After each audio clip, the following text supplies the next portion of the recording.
Hola, buenos días, buenas tardes, buenas noches. Vamos a continuar con el teórico número 2 o la segunda parte del teórico de replicación y sistemas de corrección de errores.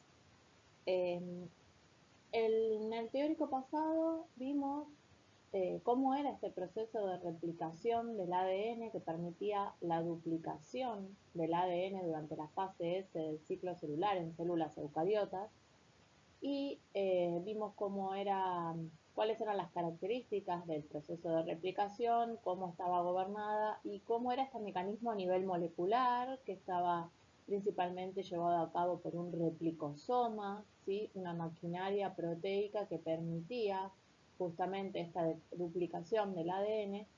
Y bueno, y como les dije, vimos una serie de características de la replicación que las tenemos acá resumidas. Todas estas vimos que era semiconservativa, que ocurría la síntesis de las nuevas hebras en sentido 5' a 3', que es gobernada por la maquinaria molecular denominada replicosoma.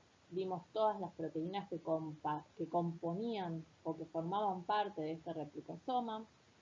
Vimos que había un origen de replicación donde se inicia la replicación y que si eran eucariotas íbamos a tener múltiples orígenes de replicación en un cromosoma, por ejemplo, formando unidades de replicación, mientras que en las células procariotas teníamos un único origen de replicación y que a partir de ese origen de replicación se formaba una burbuja de replicación constituida por dos horquillas de replicación, las cuales se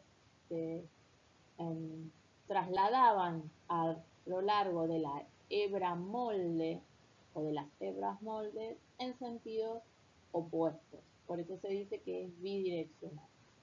¿Sí?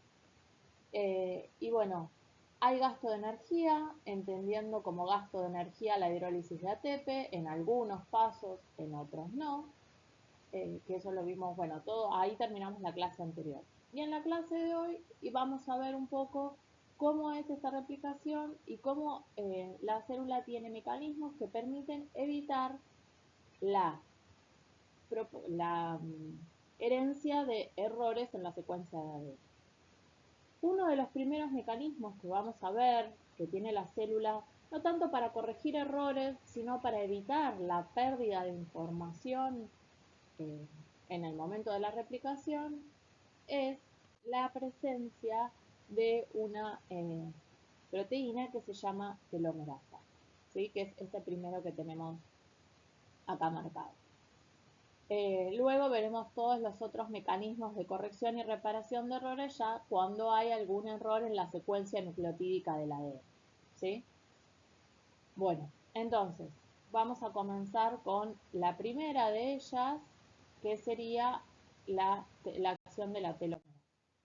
Recordando qué son los telómeros son secuencias que se encuentran en los extremos de los cromosomas, que, que son secuencias repetitivas o repetidas, secuencias en tándem, como dice acá, que se encuentran en los extremos de los cromosomas y esto permite proteger la información contenida que hay dentro del cromosoma. Acá en este esquemita tenemos un cromosoma metafásico. Recordemos que durante el momento de la síntesis de ADN, bueno, obviamente no están las dos cadenas de ADN como están marcadas acá y además no está condensada tanto el cromosoma formando estos cromosomas metafásicos.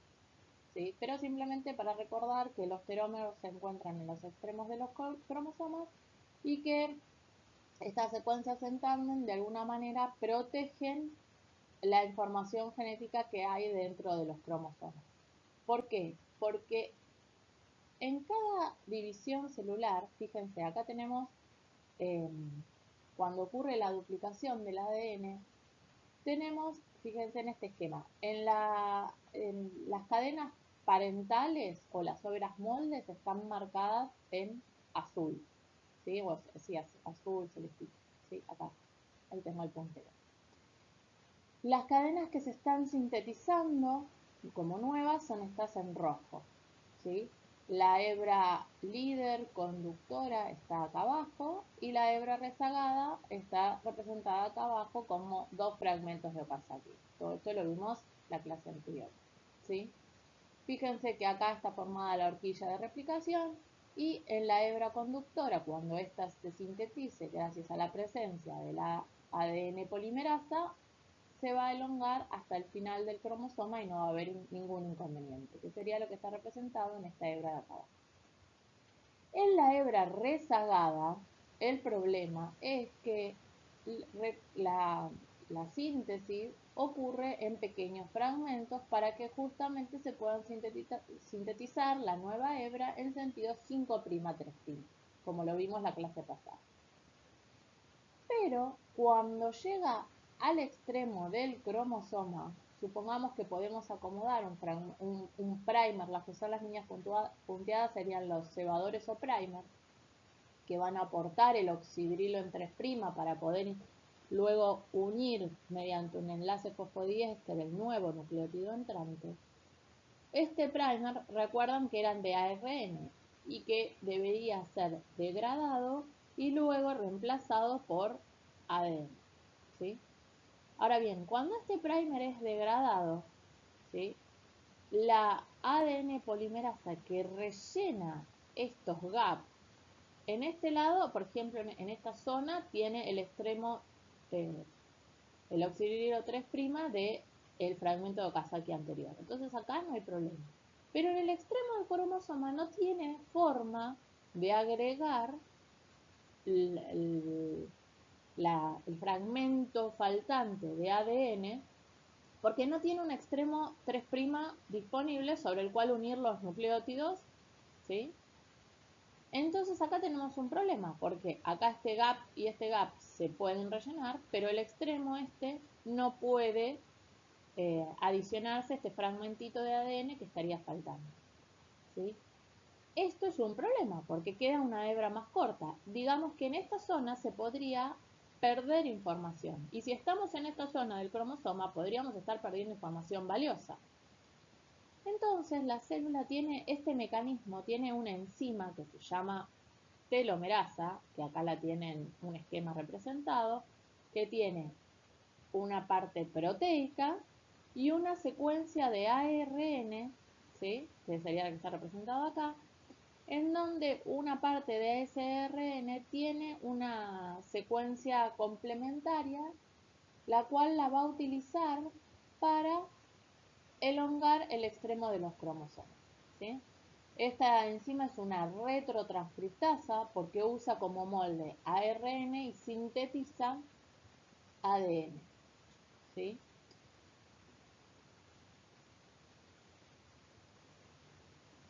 Entonces, el problema del acortamiento de los cromosomas, de los extremos de los cromosomas, es subsanado gracias a la presencia de esta enzima telomerasa, ¿sí? Y veamos un poco cómo funciona esta telomerasa. Si se fijan, acá tenemos, este sería el extremo del cromosoma, la hebra patrón o molde, la que se está sintetizando, y este sería el gap que queda producto de la eliminación del primer. Entonces, acá tenemos la telomerasa, representado en verde tenemos el ARN molde o patrón o la secuencia de ARN que le va a permitir elongar el cromosoma. Fíjense, el extremo 3'. Entonces, esta es la secuencia que tiene el ARN, el templado de ARN que tiene la enzima.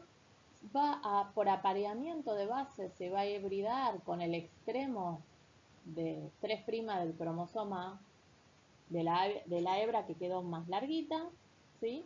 Y usando el otro molde va a poder sintetizar. Fíjense, acá tenemos una línea imaginaria que nos permite ver que una parte lo utiliza para hibridarse y la otra parte lo usa como templado para poder elongar el extremo del cromosoma. Entonces, lo primero que va a ocurrir es el alargamiento de este extremo 3' del cromosoma, ¿sí? Y luego lo que va a ocurrir es que una ADN polimerasa va a completar o elongar todo el resto de, digamos, justamente este extremo 3' va a poder agregar un primer y va a poder elongar el resto de la cadena. Al haber múltiples secuencias de teloméricas, ¿sí? Que quede una cadenita elongada, no va a haber ningún problema, no va a traerle ninguna consecuencia a la célula. Y otra cosa interesante, que lo vamos a ver ahora, es que este extremo que queda un poquito más largo va a formar un loop sobre, es decir, que se va a doblar la hebra sobre sí misma y va a formar una estructura de hibridación de 3 cadenas de ADN, y esa estructura o ese loop va a permitir incluso eh, proteger el extremo del cromosoma de posibles ataques de exonucleasas, por ejemplo. ¿Sí? Ahora bien, vamos a ver en la próxima diapositiva que el descubrimiento de esta enzima eh, que permite proteger los extremos de los cromosomas le valió el premio Nobel a 3 investigadores. En el año 2009, estos 3 investigadores ganaron el premio Nobel de Fisiología y Medicina gracias a, bueno, sus descubrimientos sobre cómo los cromosomas protegen sus telómeros gracias a la acción de la telomerasa, describieron la función de la telomerasa y vieron la importancia de estas secuencias teloméricas para todos los humanos, que son secuencias ricas en guanina, ¿sí? Que están localizados en los extremos de los cromosomas y que van a proteger en definitiva la información genética, evitando el acortamiento de los cromosomas a lo largo de las sucesivas generaciones, las sucesivas divisiones. ¿Sí? Entonces, los experimentos que permitieron en parte mostrar la existencia de esta telomerasa y cómo funciona, que les permitieron a estos investigadores ganar el premio Nobel, fue utilizando, por ejemplo, ratones knockout, ¿sí?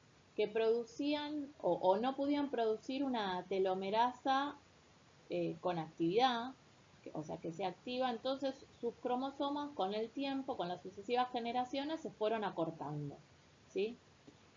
Estos ratones podían crecer y reproducirse normalmente por 3 generaciones, ¿sí?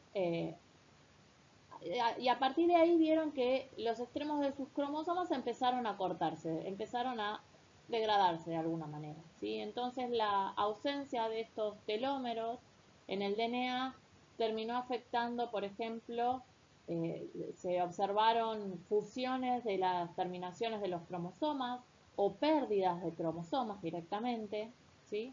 Y luego de 4 generaciones, el potencial reproductivo de estos animales disminuyó, no podían generar descendencia directamente después de la 5ª generación, ¿sí? Bueno, entonces, algo que ya les adelanté anteriormente, como les decía, es que este extremo 3', ¿sí? Acá en representado están todas las repeticiones teloméricas. Este extremo 3' que queda un poco más extendido va a doblarse sobre sí mismo formando un loop, ¿sí? Y invade la doble hélice formando este tipo o esta estructura, la cual, como ven acá, está estabilizada por una serie de proteínas. No me importa ahora que se conozcan todas las proteínas que forman este extremo. Fíjense que esta es una microelectrofotografía de este loop desnudo, ¿no? Sin proteínas, a eso me refiero cuando digo desnudo, es solo el ADN. Y fíjense que esto termina formando o termina siendo como un escudo, ¿sí? Protector del extremo del cromosoma. Y de hecho esto se llama, o en inglés lo llaman sheltering, ¿sí? Es como un capuchón conocido como sheltering, justamente como un escudo, ¿sí? Y este escudo esconde de alguna manera los telómeros de los posibles exonucleasas o nucleasas que podrían ir degradando el ADN, ¿sí? Ahora bien, este concepto del acortamiento de los cromosomas en las sucesivas generaciones, que esto algo charlamos la clase un poco pasada, nos hace retomar o conectar con un concepto que ya vieron en el taller número 1, ¿sí? Cuando vieron el tema de cultivos celulares y sobre todo los cultivos primarios, que pueden dividirse una serie o que los podemos tener en cultivo y subcultivarlos una determinada número de veces o de pasajes porque sufren un proceso que se llama senescencia replicativa, ¿sí? Y en esta senescencia replicativa está íntimamente ligada justamente con el acortamiento de los cromosomas, de los extremos de los cromosomas. Fíjense, esto es un cromosoma normal, acá vemos, o joven como dice acá, que tenemos el extremo o telómero formando este loop T, donde está protegido por el escudo, por esta batería de proteínas que forman este escudo protegiendo el extremo de los cromosomas. Pero cuando las células entran en senescencia replicativa, porque empieza a disminuir la actividad de la telomerasa, ese extremo ya no puede formarse en el extremo de los cromosomas, ¿sí? Se va acortando el telómero y queda expuesto el ADN, ¿sí? Hay un sistema controlador y de vigilancia activa del ADN que se va a activar. Esto está mediado por una cascada de señalización de proteínas ATM y ATR que van a terminar activando al guardián del genoma, como así se lo llama, a la proteína P53, ¿sí? Esta proteína P53 activa lo que va a hacer es sintetizar, por ejemplo, proteínas como la proteína P21, que va a inhibir la progresión a través del ciclo celular. Este mecanismo de señalización y de daño en el DNA que activa una cascada de señalización y frena el ciclo celular, lo van a ver en detalle en el teórico del ciclo celular y de control del ciclo celular, ¿sí? Pero yo les voy adelantando que existe una proteína P53 que es la que detecta alteraciones a nivel del ADN, ya sean que el ADN está dañado, que hay mutaciones o incluso que hay acortamiento excesivo de los telómeros y va a haber un arresto del ciclo. Va a inducir esta P53 la síntesis de proteínas como la P21, que ya se las mencioné, que inhiben la progresión del ciclo, ¿sí? Cuando se acortan los telómeros porque las sucesivas divisiones o porque se siguen duplicando los cromosomas y no se pueden asociar estas proteínas que protegen el telómero, puede ocurrir que, por ejemplo, los telómeros interaccionen entre sí, ¿sí? Estos telómeros acortados que tengan pequeñas repeticiones pueden hacer que los extremos de los cromosomas interaccionen entre sí y las células entran en un estado que se denomina crisis, ¿sí? Entonces, en realidad lo mejor para la célula cuando ocurre un acortamiento de los cromosomas es entrar en senescencia replicativa, ¿sí? Esta senescencia replicativa, la célula está viva, no se divide, el ciclo está detenido, pero es una célula normal, no está transformada, ¿sí? Si la célula escapa de esa senescencia replicativa, ¿sí? Si la célula, acá tenemos el cromosoma normal, comienza a cortarse los telómeros y la célula entra en senescencia replicativa. Si la célula escapa de esta senescencia replicativa, lo que va a ocurrir es entrar en crisis, ¿sí? Y este momento de crisis, donde va a haber un daño en el DNA y la proteína P53 va a estar activa por distintas vías, lo mejor que le puede pasar a esta célula es que esta P53 logre activar vías apoptóticas de muerte celular programada, ¿sí? Pero si aún así no, o existen mecanismos de escape que no puede activar la telomerasa y hay una reactivación, perdón, no puede activarse la apoptosis y hay una reactivación de la actividad de la telomerasa, lo que puede ocurrir es una transformación de esta célula con una acumulación de errores y alteraciones cromosómicas que puede llevar a, por ejemplo, el desarrollo de células malignas, de algún tipo de tumor maligno, ¿sí? Bueno, esto para ir conectando con el tema de senescencia replicativa que ustedes lo vieron en la clase, en el taller número 1, en el bloque número 1, cuando vieron cultivo celular. Ahora bien, cambios en la secuencia de ADN, es decir, llamadas mutaciones del ADN, ocurren a lo largo de la vida de la célula de diversos modos y es un poco inevitable que ocurran estas mutaciones. Pueden ser causadas por la escisión espontánea de enlaces químicos presentes en la molécula de ADN. También pueden deberse a, por ejemplo, la radiación ionizante como rayos gamma, ¿sí? O rayos X, o incluso la exposición a la luz ultravioleta puede generar mutaciones en el ADN. La exposición a agentes genotóxicos o químicos genotóxicos que pueden dañar la secuencia de ADN.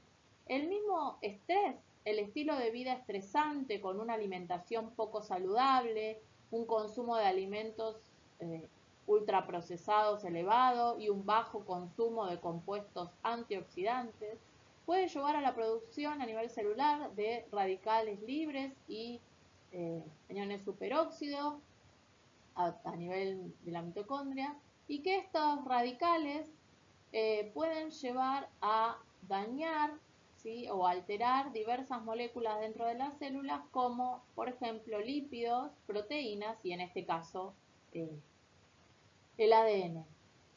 Si bien el ADN es una molécula muy estable y vemos que es susceptible de sufrir mutaciones o alteraciones en la secuencia nucleotídica, estas mutaciones pueden ser por un lado silenciosas o sin sentido, es decir, que nosotros no veamos una expresión a nivel fenotípico de esas mutaciones, por ejemplo, un nucleótido que es modificado, cambiado por otro, pero que esa región codificante dé lugar a el mismo aminoácido, o sea que no hay una mutación en la proteína, no hay un cambio en la secuencia aminoácidica de esa proteína y por lo tanto no hay un cambio en la función de esa proteína. Entonces nos ocurre una mutación, pero nosotros no nos damos cuenta. O también pueden ocurrir, por ejemplo, mutaciones que sí pueden alterar el desarrollo de la célula y, por ejemplo, pueden ocurrir en secuencias reguladoras que pueden aumentar la expresión de alguna proteína, como por ejemplo la telomerasa, y llevar a que una célula que acumuló mutaciones no se muera, sino que se siga dividiendo o, por ejemplo, en secuencias reguladoras que disminuyan la expresión de estas proteínas que yo les mencioné, guardianes del genoma, que de alguna manera frenan el ciclo celular, pero si está disminuida su expresión, el ciclo celular va a progresar y células que tienen mutaciones van a poder continuar dividiéndose y eh, no, digamos, no eliminarse estas células malignas. Entonces, esta inestabilidad del ADN es común y es peligrosa. Incluso la misma ADN polimerasa vimos que puede inducir mutaciones cuando incorpora un nucleótido erróneo, ¿sí? Y entonces la célula necesita mecanismos para corregir estas mutaciones, para corregir estos errores y que estos errores no se traduzcan en la descendencia, ¿sí? Ahora entonces vamos a ver mecanismos de corrección y reparación. Uno de ellos también, ya lo vimos la clase pasada, que es el de la misma actividad 3'5' exonucleotídica que tiene la ADN polimerasa. Entonces, como vimos, una forma de corregir errores durante la replicación es este mecanismo de corrección exonucleotídicas de pruebas que tiene la ADN polimerasa, ¿sí? Recordemos que la ADN polimerasa tenía esta forma de mano, ¿sí? Con su pulgar, los dedos y en la palma de la mano tenía la actividad de polimerasa y a su vez esta enzima tiene un dominio con actividad nucleotídica. Entonces, cuando incorpora un nucleótido erróneo, esta, esta ADN polimerasa lo que va a hacer es sufrir un cambio conformacional porque al incorporar un nucleótido erróneo hay una distorsión de la estructura 3D de ese ADN, entonces va a ocurrir un cambio conformacional en la secuencia de ADN y va a pausarse la polimerización y ese extremo 3' creciente va a ser transferido a este dominio exonucleotídico con actividad 3', 5' exonucleasa, ¿sí? Y ese nucleótido o esa base va a ser removida, ¿sí? Y luego ese extremo 3' va a volver a su sitio de polimerasa, ¿sí? O sea, una vez que este nucleótido es eliminado, este extremo 3' vuelve al sitio de polimerasa para continuar la polimerización y seguir elongando la hebra que recién se está sintetizando.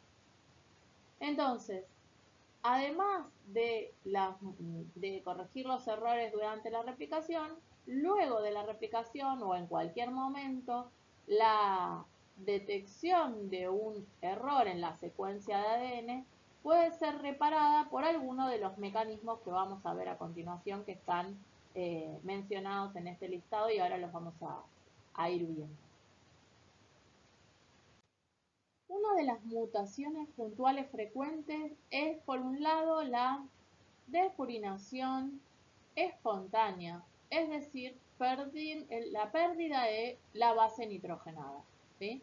En ese caso, esta guanina se pierde, queda en el esqueleto del ADN el grupo fosfato y el azúcar, ¿sí? Otra de las mutaciones puntuales frecuentes son la desaminación espontánea de la citosina, quedando un uracilo, es decir, que se pierde este amino, ¿sí? Y queda un uracilo. Incluso si la base de partida en vez de ser una citosina es una metilcitosina, ¿sí? El cambio que ocurre, ¿sí? Al perder este grupo amino es una timina cuando está desaminada, ¿sí? Es lo que tenemos representado acá. Acá tenemos una 5-metilcitosina, cuando pierde el grupo amino nos queda una timina. Y esto que ocurre, fíjense, acá tenemos una metilcitosina y su hebra parental normal, cuando se desamina cambia la base nitrogenada quedando una timina y cuando ocurre la replicación, una de las hebras hijas, la hebra parental que proviene de esta cadena, va a ser igual a la wild type, a la madre, a la que les dio origen, pero la otra, la que sufre la sustitución y queda una timina, ocurre una mutación, ocurre un cambio de secuencia, porque usando como molde esta, teniendo una timina, del otro lado va a haber una adenina. ¿Sí? Entonces, esta es una forma de introducir una mutación. Entonces, si estas alteraciones no se corrigen, cuando la célula se duplique, el ADN va a crear un cambio permanente en la secuencia de DNA. Y eso puede ser peligroso para la célula, ¿sí? Entonces, este tipo de mutaciones puntuales frecuentes, hay un sistema de reparación por escisión de nucleótidos, ahora lo vamos a ver brevemente, que va a permitir corregir estos errores y evitar la incorporación de esa mutación a la célula. Como les contaba, las células cuentan con un sistema de reparación para prevenir mutaciones debido a un error de copiado o a la exposición de sustancias químicas que lleven a la despolinación o a la eliminación de alguna base, ¿sí? Entonces, este sistema por escisión, hay varios sistemas por escisión, pero uno va a permitir corregir apareamientos erróneos o bases nitrogenadas dañadas, ¿sí? Estos sistemas de reparación por escisión del ADN son mecanismos que están muy conservados, que incluso se observan desde las bacterias hasta los seres humanos, ¿sí? Y bueno, este mecanismo primero lo que se debe determinar es cuál es la hebra normal, digamos, por así decirla, y cuál es la hebra mutante que hay que reparar que tiene esa mutación. Si, por ejemplo, en este ejemplo tenemos un apareamiento incorrecto, ¿sí? Como sería el caso de que había una metilcitosina que se cambió a una timina y termina habiendo un apareamiento erróneo, lo primero que va a ocurrir es la presencia de una DNA glicosilasa, una ADN glucosidasa, que lo que va a hacer es eliminar la base nitrogenada, la timina, ¿sí? La base, va a reconocer cuál es la hebra mutada y va a eliminar la base nitrogenada, ¿sí? Dejando en el ADN el azúcar y el grupo fosfato, que sería acá representado por este punto negrito, ¿sí? Entonces, una vez que este grupo fosfato deja esta desoxirribosa entonces en la cadena y luego por acción de una endonucleasa, ¿sí? Que es apurínica, ¿sí? Apurínica exonucleasa, lo que va a hacer es, que es específica obviamente, y reconoce este sitio que es carente de la base nitrogenada, corta el esqueleto, ¿sí? Y luego todo este grupo fosfato, esta desoxirribosa fosfato, es eliminada por una liasa apurínica, que está acá, que forma parte de la DNA polimerasa beta, la cual va a ser la responsable de agregar el nuevo nucleótido correcto, digamos, en este sitio. Entonces, hay una glicosilasa que reconoce el error, una endonucleasa que elimina ese o que genera un corte en el grupo fosfato azúcar y luego la ADN polimerasa beta se va a asociar con su dominio liasa va a terminar de cortar y eliminar ese grupo fosfato azúcar y va a adicionar el nucleótido correcto basándose en la hebra molde, ¿sí? Y obviamente esta DNA polimerasa tiene actividad de ADN ligasa y va a poder unir, restablecer, digamos, las uniones fosfodiéster y que quede la hebra reparada, ¿sí? Las células tienen una batería de glucosidasas, ¿sí? De glucosidasas específicas para un conjunto diferente de modificaciones que ocurren en el ADN. O sea que, de acuerdo a la modificación que ocurra o que se observe en el ADN, va a ser la glicosidasa que actúe, ¿sí? O sea que esta glicosidasa es la que, por eso hay un conjunto específico para cada tipo de modificación química, ¿sí? Reconoce si lo que ocurre es una desfurinación de una base o una pérdida de una base o una sustitución, etcétera, etcétera.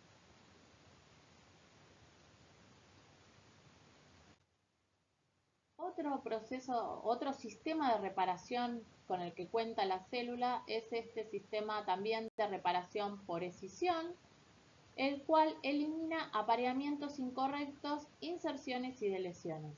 Entonces, estos obviamente son inserciones y deleciones de unos pocos nucleótidos que son introducidos accidentalmente por la ADN polimerasa durante la replicación.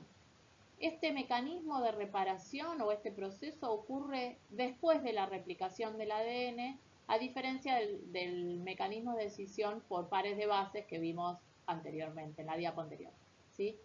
En este mecanismo de reparación por escisión, lo que ocurre es que dos proteínas, que están marcaditas acá, MSH2 y MSH6, son proteínas que se van a unir al segmento de ADN apareado de manera incorrecta y va a distinguir la hebra molde de la hebra hija, que es la que posee el error. Entonces esas dos proteínas se van a unir al segmento mal apareado del ADN, van a distinguir cada una de las hebras y van a reclutar una endonucleasa MLH1, PMS2, ¿sí? Y se va a formar un complejo DNA-proteína, la cual esta endonucleasa va a generar un corte en la hebra que hay que corregir, digamos, pero en un punto. Luego se va a reclutar una helicasa que va a permitir separar esta doble hebra y dar acceso a una exonucleasa que va a eliminar en la hebra hija recién sintetizada algunos pocos nucleótidos, ¿sí? Esa va a eliminar los nucleótidos cortando la hebra hija mal apareada y finalmente va a reclutarse una DNA polimerasa delta. Esta DNA polimerasa delta va a rellenar ese gap, ¿sí? Va a introducir los nucleótidos correctos basándose en la hebra molde, va a saber qué nucleótido debe incorporar y luego una DNA ligasa va a unir, sellar esta hebra de ADN para que quede la hebra reparada, ¿sí? Bueno, otro sistema de reparación por escisión es aquel que nos permite reparar aductos químicos. ¿Sí? Los aductos químicos son bases nitrogenadas modificadas químicamente, como por ejemplo el ejemplo que tenemos acá, el dímero de timina o aducto de timina. ¿Sí? Acá tenemos dos timinas que van a, acá tenemos, digamos, el esqueleto de azúcar, desoxirribosa, fosfato, ¿sí? Y acá tenemos dos timinas, las cuales en general por radiación UV van a generarse aductos, ¿sí? Se van a unir, ¿sí? Son uniones covalentes que generan una distorsión de la estructura del ADN, ¿sí?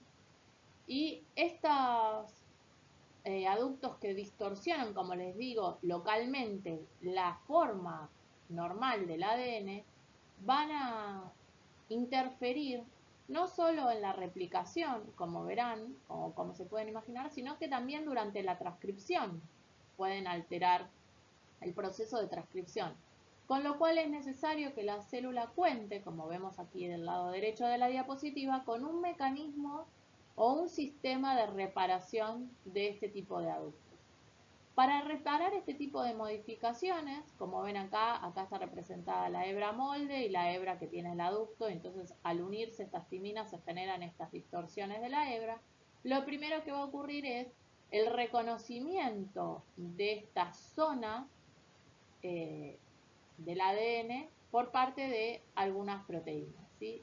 Como estas modificaciones generan distorsiones a nivel de la forma, hay proteínas que se van deslizando a lo largo de la superficie de la molécula de DNA sobre la doble hebra, buscando este tipo de protuberancias o irregularidades de la doble hebra, y entonces esa distorsión, cuando la detectan, van a activar este mecanismo.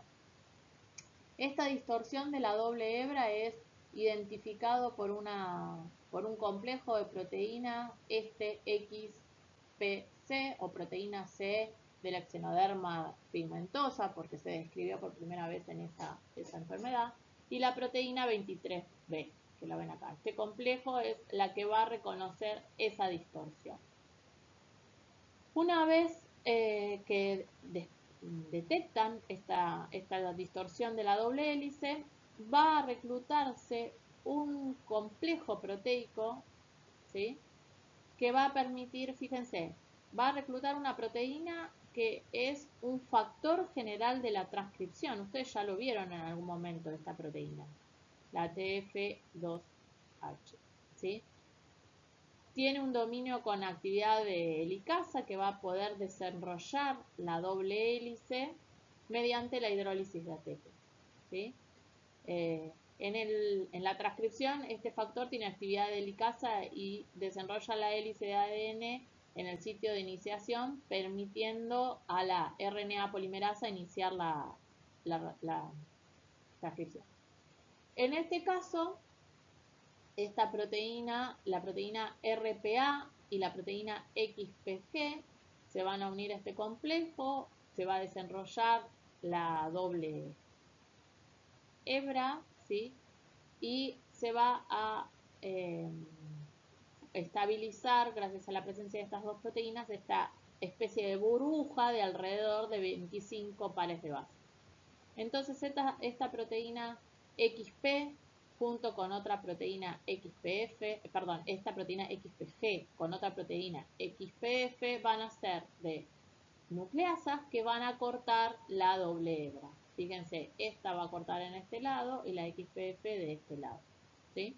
Entonces se van a eliminar alrededor de entre 24 y 30 pares de base de distancia un corte del otro. Se van a eliminar esta hebra que tiene el aducto y una vez que se libera ese DNA, esto da lugar a la adición de los nucleótidos correctos por acción de una ADN polimerasa y una ADN ligasa que va a sellar la doble hebra y vamos a tener entonces la hebra wild type sin el aducto. Ahora bien, entonces vimos los mecanismos que tiene la célula para evitar la pérdida de información, para corregir errores que pueden ocurrir durante la replicación, como este o como este primero, o algunos otros mecanismos que van a ocurrir o que pueden ocurrir durante la vida de la célula o luego del proceso de replicación.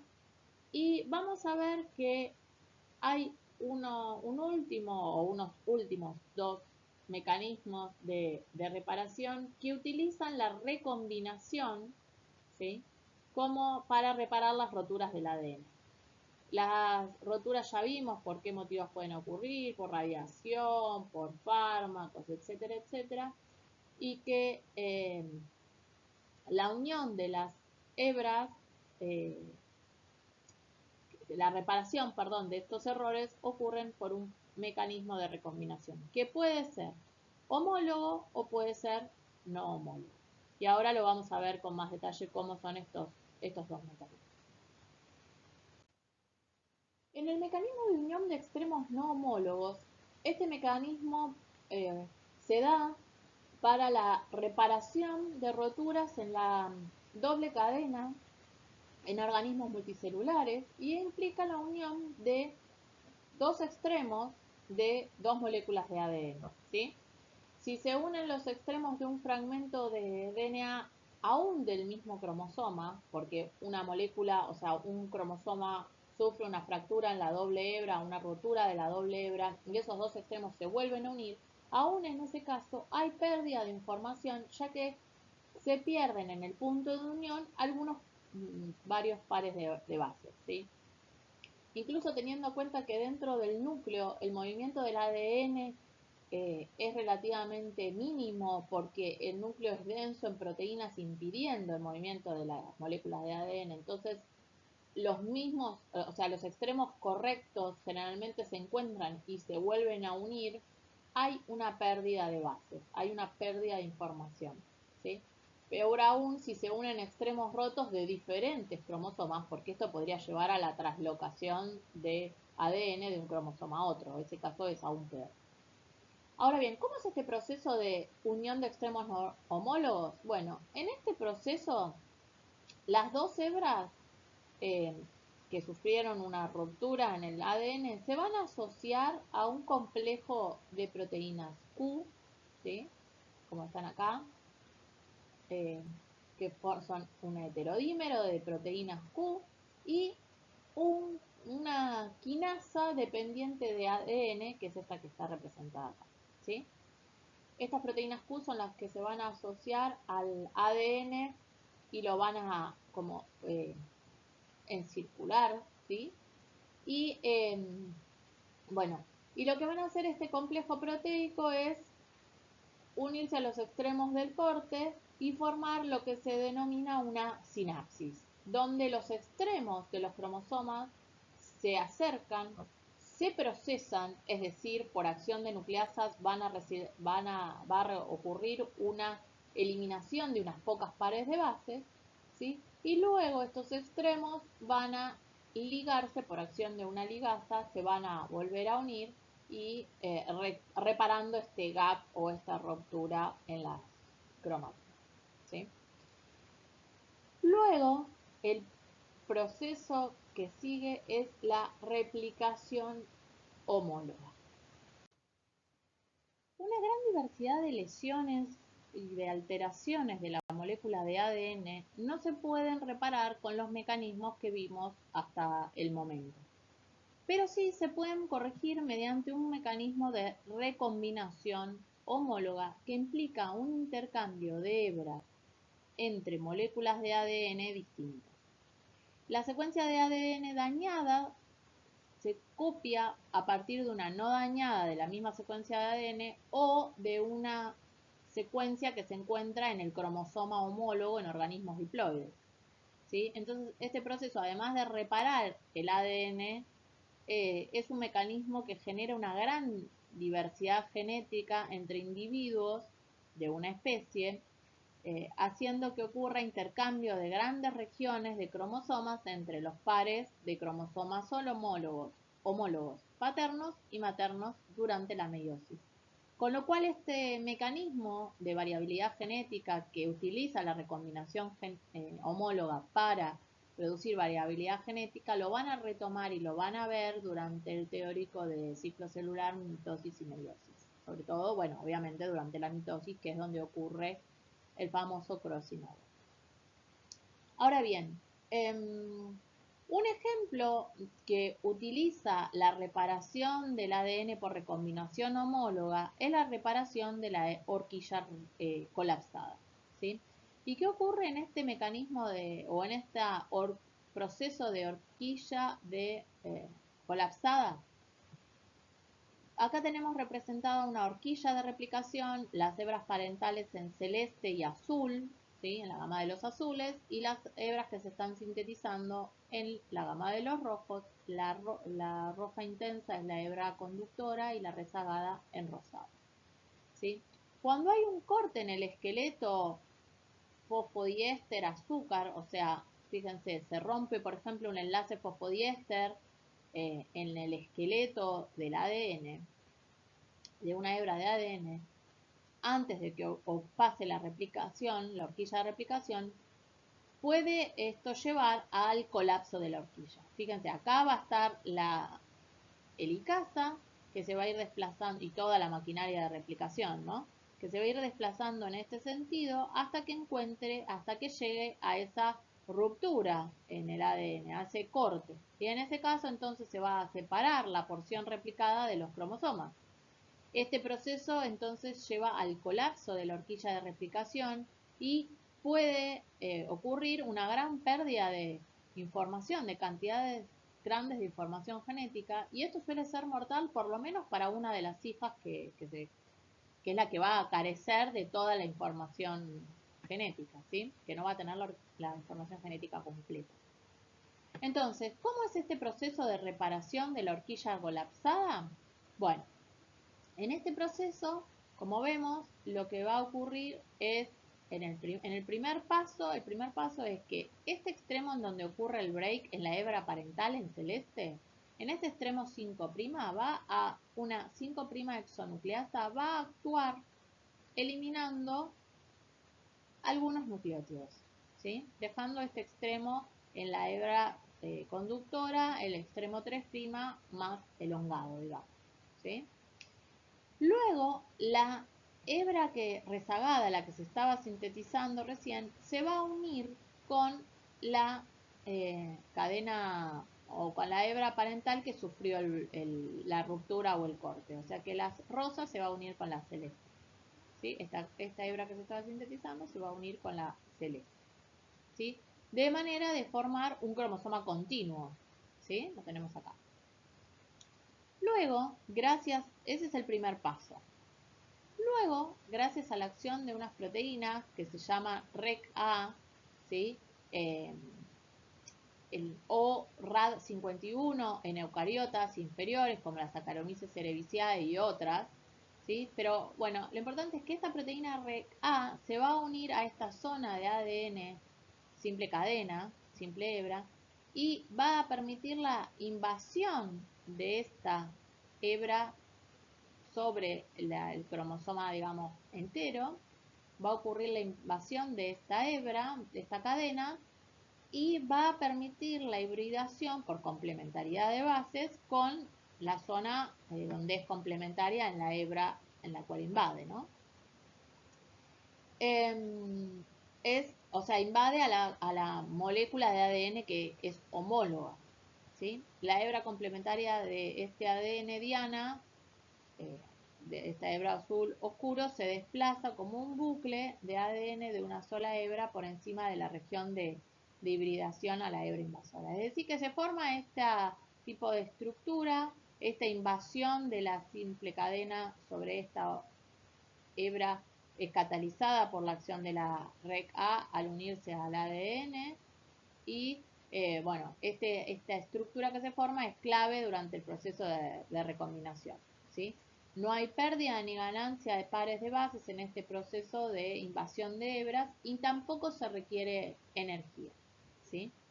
En el paso siguiente, lo que ocurre es que hay, fíjense, un desplazamiento, un movimiento, esta hebra se desplaza, ¿sí?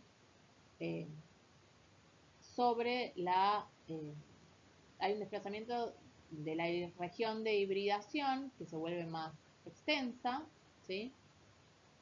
E incluso la hebra parental anterior también se hibrida con su homólogo sobre el cromosoma parental que existía, generándose esta estructura de Holiday, en honor a un genetista que fue el primero que la describió y explicó la importancia de esta estructura durante el proceso de recombinación, ¿sí?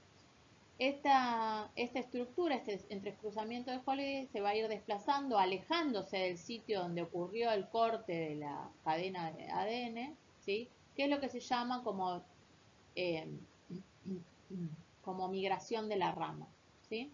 Estas diagonales que están acá en esta estructura de Holiday son enlaces fosfodiéster, no es que es una secuencia de DNA, sino que este nucleótido y el enlace fosfodiéster y acá hay otro nucleótido.